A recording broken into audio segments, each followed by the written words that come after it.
Olá, pessoal! Está começando mais uma aula de física. Hoje vamos estudar sobre termologia. Como o assunto do terceiro ano acabou, a gente vai fazer uma revisão dos assuntos de física do ensino médio. Primeiramente, vamos falar sobre a termologia. A termologia é o ramo da física que vai estudar os fenômenos relacionados ao calor, à temperatura, às mudanças de estado físico, ao estudo dos gases, à dilatação térmica e entre outros diversos assuntos. Ela pode ser dividida em 3 partes. Primeira, termometria, segunda, calorimetria e terceira, a termodinâmica. A temperatura e o calor, eles possuem conceitos bastante próximos, embora eles tenham um significado bastante distinto para a termologia. Enquanto o calor ele é uma forma de energia, a temperatura ela vai ser uma medida da energia cinética de todos os átomos e moléculas constituintes de um corpo. O que seria a temperatura? A temperatura ela é uma medida microscópica para o movimento de oscilação descrito por átomos e moléculas de um determinado corpo. Macroscopicamente, a temperatura ela é percebida pelas sensações de quente e frio, e também podem ser descritas por meio de um grande número de escalas termométricas.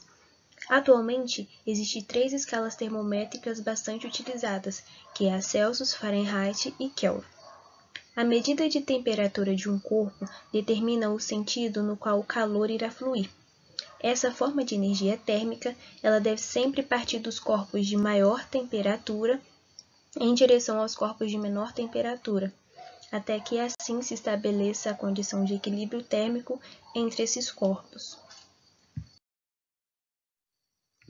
A termometria ela é a área que estuda a temperatura e as escalas termométricas.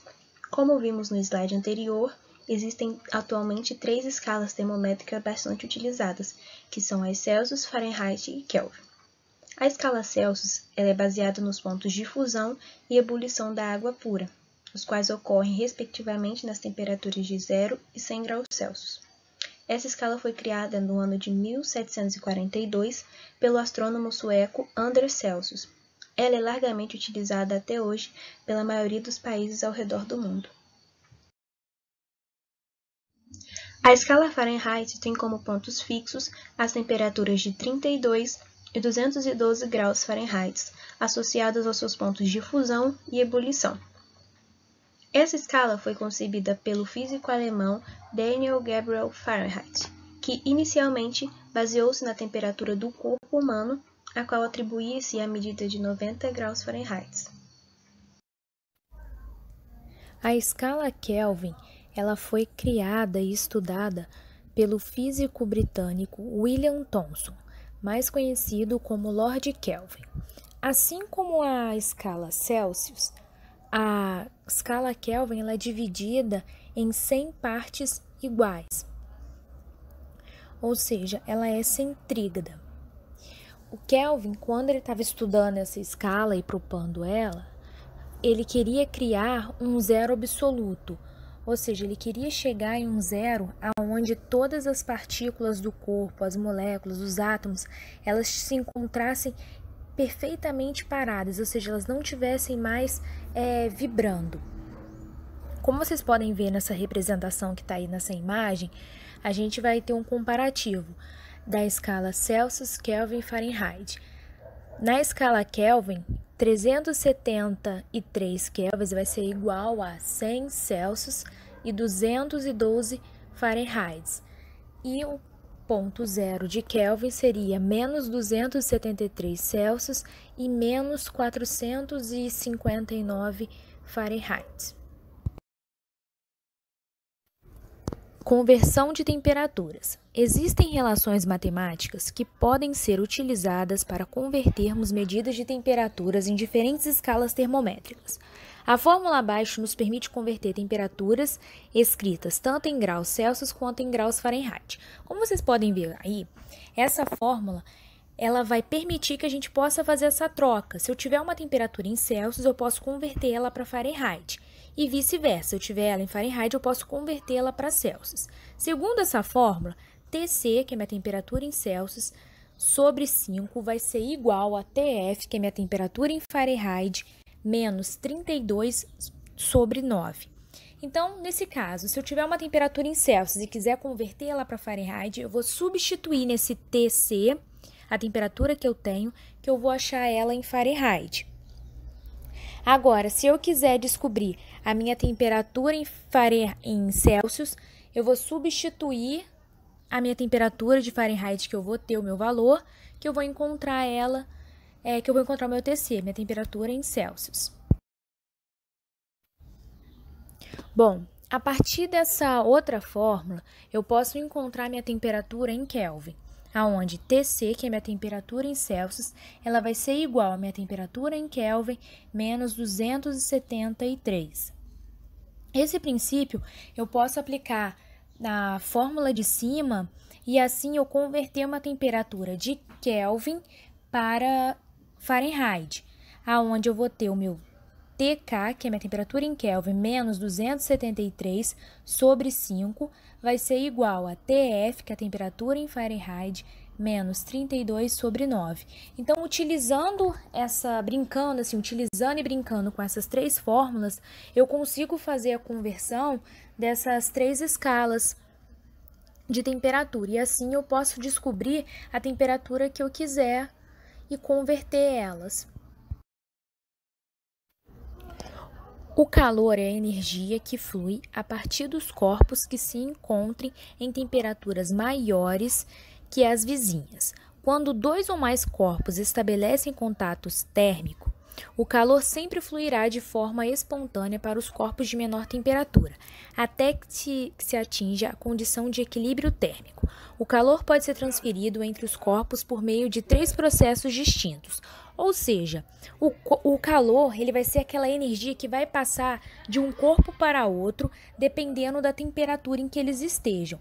O calor sempre vai fluir do corpo de maior temperatura para o corpo de menor temperatura, até que ele consiga atingir um equilíbrio térmico entre os dois corpos.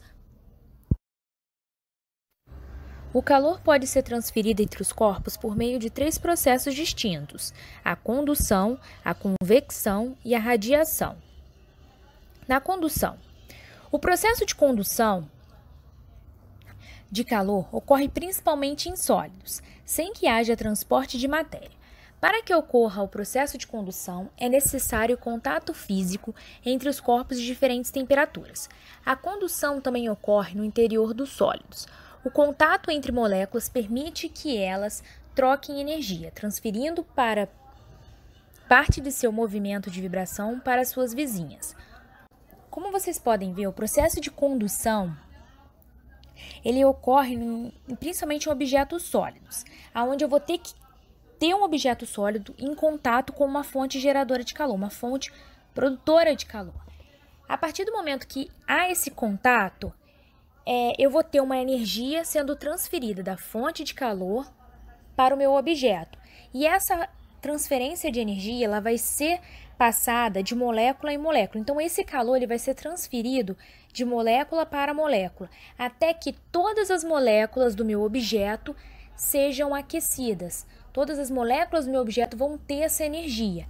Assim, o meu objeto vai ficar totalmente aquecido. Como vocês podem ver aí, a pessoa ela aproxima uma barra de uma fogueira. A ponta da barra, como mostra na imagem, ela já está mais vermelha, ou seja, a energia aqui está sendo passada no início ainda. Então, a transferência de calor está ocorrendo, onde a fonte está passando esse calor, está transferindo esse calor e esse calor está fluindo, ele está passando de molécula em molécula até que ela atinja toda a ponta da barra, atinja a barra toda e atinja a mão da pessoa que está segurando. Então, basicamente é isso. O processo de condução ele vai ser feito de molécula em molécula, onde a minha superfície ela vai ter que ter esse contato com a fonte fornecedora de calor. A convecção ocorre em fluidos tais como líquidos e gases, por meio da transferência de massa. Para que ocorra a convecção, é necessário que haja diferença de temperaturas no interior do fluido. Nessas condições, formam-se correntes de convecção, ascendentes e descendentes, que transferem calor para outras partes do fluido, até que todo esse fique com a mesma temperatura. Bom, a convecção, ela forma correntes, aonde a minha temperatura mais baixa tende a descer e a minha temperatura mais alta tende a subir, fazendo assim a transferência de calor por todo o ambiente. Um exemplo de convecção que a gente pode ver é quando a gente coloca uma chaleira para esquentar a água no fogão. A parte de baixo, onde está tendo contato com o fogo, ela começa a se aquecer. Começando a se aquecer, a vibração das moléculas de água vão ficando mais rápidas. Logo, elas vão se expandindo mais o seu volume, fazendo com que elas aumentem o volume e assim diminua a densidade. Diminuindo a densidade, elas ficam mais leves e acabam subindo. Em contrapartida, alguém tem que ocupar aquele espaço que elas deixaram. O líquido mais frio que está em cima desce e assim o processo fica nesse ciclo. Ela esquenta, fica mais leve e sobe. A parte de cima, que está mais pesada porque está mais fria, desce para substituir a que está quente. Esse mesmo princípio ocorre com o ar-condicionado e com os aquecedores. Os ar-condicionados, eles geralmente são instalados na parte de cima das casas. Por quê? Como eu já disse, o ar quente tende a subir.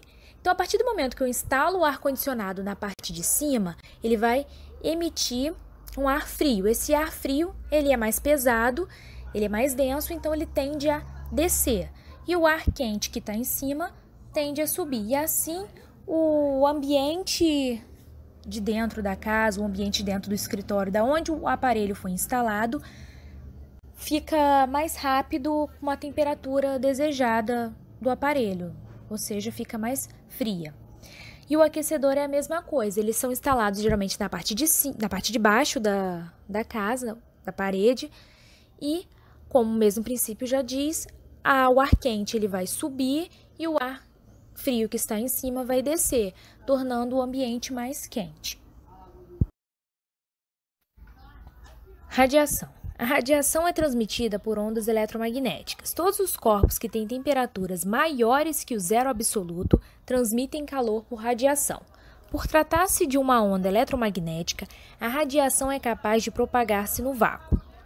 Bom, a radiação nada mais é do que a propagação de calor por ondas eletromagnéticas. Diferente dos dois exemplos citados anteriores, a condução e a convecção, a radiação ela não precisa de uma matéria para poder propagar o seu calor. Ela pode ser propagada no vácuo. Bom, um exemplo que nós podemos dar é da fogueira.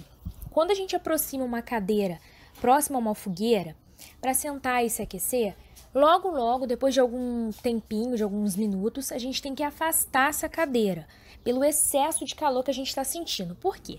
A fogueira, ela vai emitir muita radiação, e essa radiação vai atingir o nosso corpo e vai aquecer ele muito rápido. Não só o nosso corpo, mas também a área em volta. Então, por isso que a gente tem que se afastar, pelo excesso de calor. Outro exemplo é o do Sol atingindo uma estufa. O Sol, ele tem uma temperatura de mais ou menos 6.000 kelvins e ele libera muita radiação para a Terra. Bom, uma estufa ela é formada por um telhado, geralmente de vidro. Então, quando essa luminosidade, essa luz, essa radiação entra na estufa, ela vai entrar, vai atingir o meio que está lá dentro, as plantinhas, e vai ser liberada uma nova radiação que vai ter outro comprimento de onda. Então, vai entrar um comprimento de onda, um tipo de radiação, e as plantas vão emitir um outro tipo de radiação, com outro comprimento de onda. Esse comprimento de onda novo, ele não consegue sair da estufa, porque ela só é permitida a entrada, não é permitida a saída. Esse outro comprimento de onda não consegue sair. Então, esse comprimento de onda, esse calor, ele vai ficar naquele meio e vai só se acumulando, mantendo aquele ambiente uma temperatura bem quente, mantendo um ambiente bom para a espécie que está sendo cultivada ali dentro. A unidade de medida de calor é o Joule, representado pela letra J. e é a mesma utilizada para energia. Entretanto, é comum que a gente utilize uma outra grandeza, a caloria, representada pelo cal. Bom, nós vamos ter dois tipos de fórmulas novas para aprender. A fórmula do calor sensível e a fórmula do calor latente. Qual é a diferença de um e qual é a diferença do outro? O calor sensível, ele vai ser aquele que causa mudança de temperatura em um corpo, sem que haja mudança de estado. Ou seja, eu vou ter um corpo, eu vou estar fornecendo calor para esse corpo e ele vai mudando a sua temperatura. Como, por exemplo, eu pegar uma chaleira, colocar essa chaleira vazia e ficar esquentando ela. Eu vou estar fornecendo mais e mais calor para essa chaleira. Ou seja, esse metal vai estar sendo aquecido. Então, ele vai sair da temperatura, exemplo, 30 graus para 35, 36, 37, 38 e assim por diante. Ele vai aumentando a sua temperatura. Mas ele não vai estar mudando o seu estado físico. A fórmula que eu utilizo para poder descobrir o calor sensível é o Q-macete. Q igual a M, que é massa, vezes o calor específico, vezes o ΔT, que é a variação de temperatura. Utilizando essa fórmula, eu vou conseguir descobrir o meu calor sensível. Já no outro caso, eu tenho o meu calor latente. O meu calor latente é aquele que um corpo precisa absorver para ter um estado físico alterado, sem que haja mudança de temperatura. No calor latente, eu vou fornecer calor para o meu meio, para o meu objeto, e vou estar mudando o seu estado físico. Exemplo, eu pego essa mesma chaleira, encho ela de água e coloco ela para ferver. Quando ela começar a ferver, a água vai começar a evaporar. Então, nesse momento, eu estou tendo uma mudança de estado físico da água. A água está deixando de ser líquida e passando para gasosa. Então, nesse momento, a minha temperatura ela não sobe.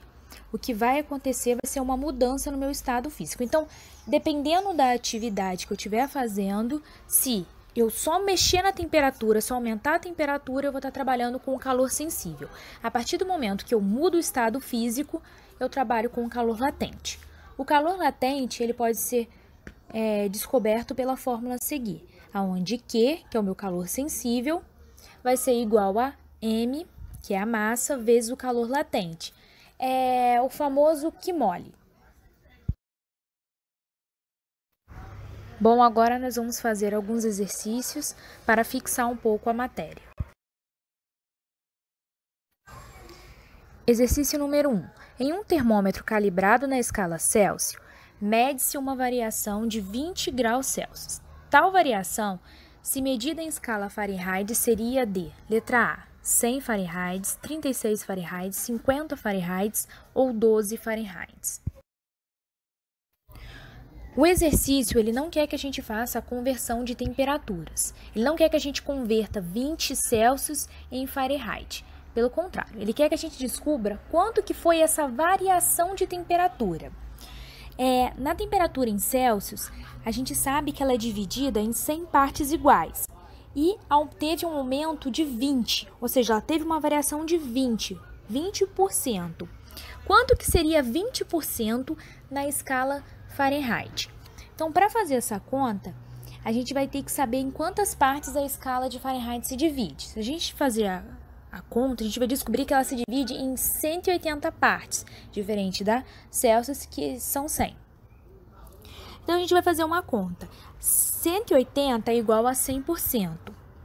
E eu quero descobrir quanto que é 20% de 180. Se eu efetuar essa conta, eu vou descobrir que a minha temperatura ela variou em 36 Fahrenheit. Ou seja, é a letra B. Exercício número 2. Entre os processos de transferência de calor, há um processo que ocorre exclusivamente em fluidos, que por meio da movimentação de massas em razão de uma diferença de densidade, tal processo é chamado de letra A, condução, letra B, calefação, letra C, dissolução, letra D, radiação e letra E, convecção. Foi estudado 3 processos de transferência de calor: a condução, a convecção e a radiação, ou irradiação, que ela também pode ser chamada.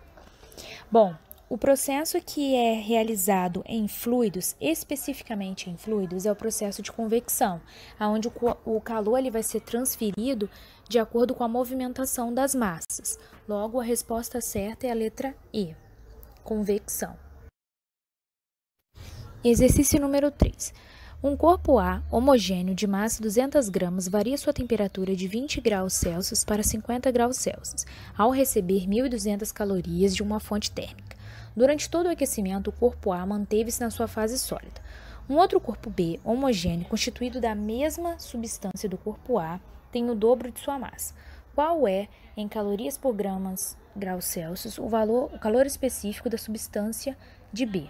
Letra A, 0,1, letra B, 0,2, letra C, 0,6, letra D, 0,8 ou letra E, 1,6. O calor específico do corpo B ele vai ser o mesmo do corpo A, já que ambos vão ser constituídos da mesma substância, ou seja, da mesma matéria. Então, se eu descobrir o calor específico do A, eu vou descobrir o calor específico do B. Então, para que isso aconteça, eu vou utilizar a fórmula, ou seja, a equação do calor sensível, que é o Q macete, onde Q vai ser igual a massa vezes o calor específico vezes a variação de temperatura. 1.200 igual a 200 vezes C vezes 50 menos 20. Realizando essa conta, eu vou chegar à resposta de 0,2 calorias gramas por grau Celsius, ou seja, é a letra B. Questão número 4 da UERJ. O gráfico abaixo indica o comportamento térmico de 10 gramas de uma substância que, ao receber calor de uma fonte, passa integralmente da fase sólida para a fase líquida. O calor latente de fusão dessas substâncias em caloria por gramas é igual a: letra A, 70 calorias por grama, letra B, 80 calorias por grama, letra C, 90 calorias por gramas ou letra D, 100 calorias por grama. A parte horizontal do gráfico representa a mudança de estado físico, na qual o calor deixa de atuar na variação de temperatura e passa a atuar de modo a alterar o estado de agregação do elemento. Nessa parte do gráfico, a quantidade de calor envolvida foi de 700 calorias. O calor latente, então, pode ser determinado pela seguinte equação: Q igual a M vezes L. Q, que é a quantidade de caloria, nós já descobrimos que é 700, igual a massa, que é 10, vezes L, que é o calor latente que nós queremos descobrir. Então, L é igual a 70 calorias por gramas, que equivale à letra A. Questão número 5. Uma massa de 2.000 gramas de água está exatamente a 100 graus Celsius. Sabendo que o calor de vaporização da água é de 540 calorias por grama, determine a quantidade de calor em quilocalorias necessária para vaporizar 30% da massa de água. Dentre as alternativas nós temos letra A, 224 quilocalorias, letra B, 250 quilocalorias, letra C, 300 quilocalorias, letra D, 360 quilocalorias ou letra E, 324 quilocalorias. Bom, fazendo a regra de 3, nós descobrimos que a massa de água a ser considerada vai ser de 600 gramas, que vai corresponder aos 30% total da água. Assim, para nós descobrirmos a quantidade de calor necessária, nós vamos utilizar a equação do calor latente, que é Q igual a M vezes L. Q, que é a quantidade de calor que nós queremos descobrir, vai ser igual à massa, que nós achamos que é 600 gramas, que multiplica 540. A quantidade de calor vai ser igual a 324.000 calorias. Mas como a questão pede em quilocalorias, basta nós dividirmos por 1.000, que acharemos 324 quilocalorias, que vai equivaler à letra E. E assim chegamos ao fim de mais uma aula. Espero que tenhamos passado para vocês o assunto estudado da melhor forma possível. Fiquem com Deus e até a próxima aula.